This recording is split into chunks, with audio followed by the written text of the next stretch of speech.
Hello అండి, అందరూ ఎలా ఉన్నారు? బాగున్నారండి? నేనైతే మీ దేవాలు చాలా బాగున్నానండి. మీరు బాగోవాలని మనస్ఫూర్తిగా అయితే కోరుకుంటున్నానండి. అందరికీ ఆరోగ్యం ఆనందంగా ఉండాలనేసి మనస్ఫూర్తిగా, ప్రతి ఒక్కరూ ఆరోగ్యంగా ఉండాలనేసి మనస్ఫూర్తిగా కోరుకుంటున్నానండి. ఎందుకో తెలుసా అండి, మనం ఎక్కడికి వెళ్ళాలన్నా, ఏం తినాలన్నా, ఏ పని చేయాలన్నా సరే అండి, ఆరోగ్యం అయితే ముందు ఉండాలండి.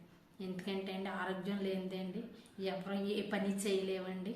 ఇంట్లో నుంచి అయితే ఒక్కడికి కూడా ముందుకైతే వేయలేవండి అండి. మనం ప్రతిదీ తినాలనేసి అనుకుంటామండి, కానీ మన శరీరం సహకరించదండి.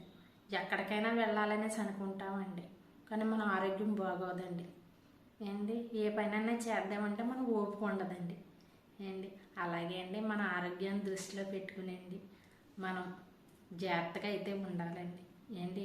ఎండాకాలం కదండి, ఏ పడితే తినకండి, మన ఆరోగ్యం అయితే పాడవుతుంది. మీది అయినా సరే, నాది అయినా సరే, ఎవరైనా సరే అండి సంతోషంగా ఉండాలని కోరుకోవాలండి ఏంటి. పళ్ళ రసాలు, మజ్జిగ, మంచినీళ్ళు ఏంటి, జ్యూసులు ఎక్కువ తాగండి. ఎందుకంటే అండి ఆరోగ్యం బాగుంటుంది. ఫాస్ట్ ఫుడ్ అయితే తగ్గించి తినండి. అది మీ ఇష్టం అండి.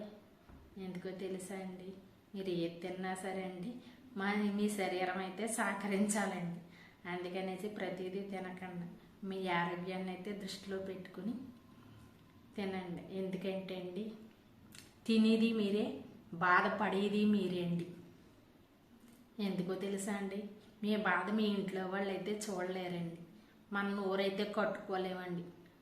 అన్నీ తినాలనేసి అనుకుంటారండి అందరూ, కానీ శరీరం అయితే సహకరించదండి. అందుకనేసి మన ఆరోగ్యాన్ని మన దృష్టిలో పెట్టుకునండి మనం ఏ పని అయినా సరే చెయ్యాలండి. ముందు మెయిన్గా మన బుర్ర ఆలోచిస్తుందండి ఏంటి, ఇది తింటే మనకు పడదనేసి ఏంటి, ఇది తినాలి అనేసి మన నోరైతే ఒప్పుకోదండి. కానీ మన బుర్ర చెప్పినట్టు, మనం మనసు చెప్పినట్టు ఆలకించాలండి. లేదంటే మన శరీరం ఎప్పుడు అండి మనం సహకరించదండి. అలాగే అందరూ ఆరోగ్యంగా ఆనందంగా ఉండాలండి. ఎండాకాలం కొంచెం జాగ్రత్తగా ఉండండి ప్రతి ఒక్కరు. ఉంటానండి.